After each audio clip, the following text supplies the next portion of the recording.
First, let's consider the opening essay of this volume, which is Hayek on individualism. This classic essay is called Individualism, True and False, and it's from a lecture delivered in late 1945 after World War II had ended. This is one of the clearest statements of Hayek's views on politics, and it's also a very interesting essay in the history of ideas. Hayek argues that there are two quite distinct traditions of individualism, and only one of those is a true tradition of individualism, likely to lead to liberty and civic order. And Hayek refers to that as the skeptical tradition of individualism.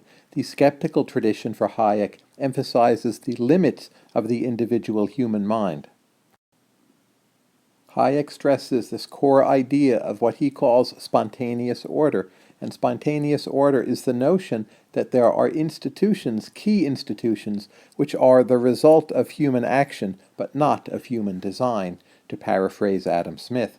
Examples of spontaneous order would be language, the use of money, and indeed markets in general. All of these are evolved institutions which were not set out and planned by any individual small group of individuals or central planning board. Allowing these spontaneous orders to flourish is for Hayek the essence of a free society. Hayek repeatedly stresses that not everything can be planned, whether by a governmental central planner or otherwise, that social order evolves, and it is due to processes which are very difficult for either individual minds or central planners to really fully comprehend. For Hayek, liberty is really about learning. It's about trial and error. It's about experimentations. It's about having filters which separate out better ideas from worse ideas. One of those filters, for instance, might be market competition. And to the extent that we have trial and error and experimentation and decent filters, we're going to get a lot of good outcomes without anyone having planned exactly those outcomes in advance. Hayek presents some figures who he considers to be the true individualists in the history of ideas. That list includes John Locke, Bernard Mandeville, David Hume, Adam Smith, and Edmund Burke. By the way, on Mandeville, Hume, and Smith, you can see our lectures on these figures in our class on Great Thinkers, History of Economic Thought.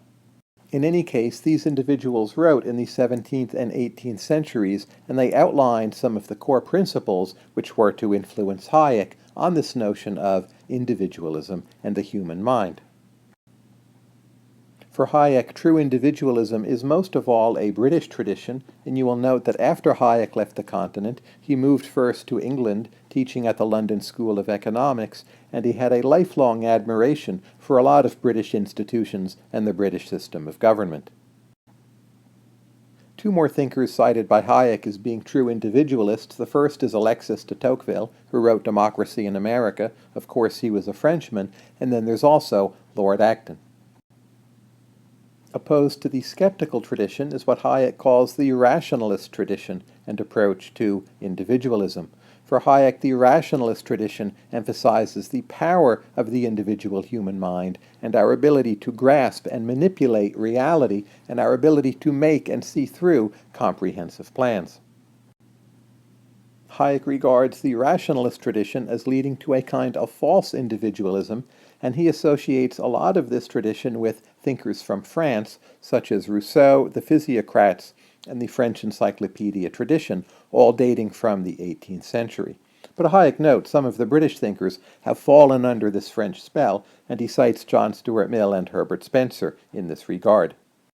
These thinkers are all too likely to believe that we can simply sit down, reason from first principles, and reconstruct society along exactly the desired lines.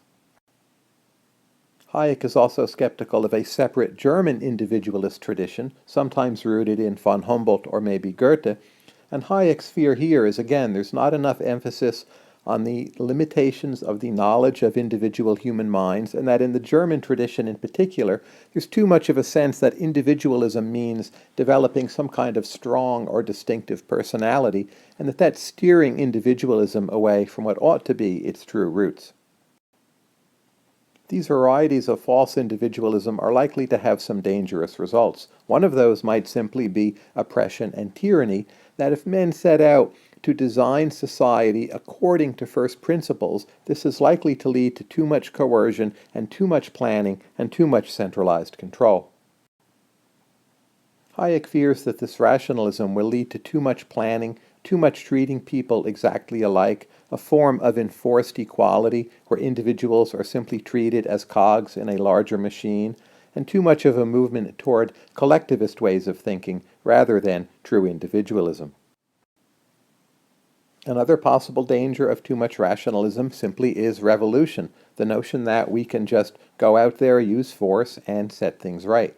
Again, Hayek tends to have greater trust in evolutionary processes where there's adjustment, trial and error, learning, and feedback where not everything is done according to some plan.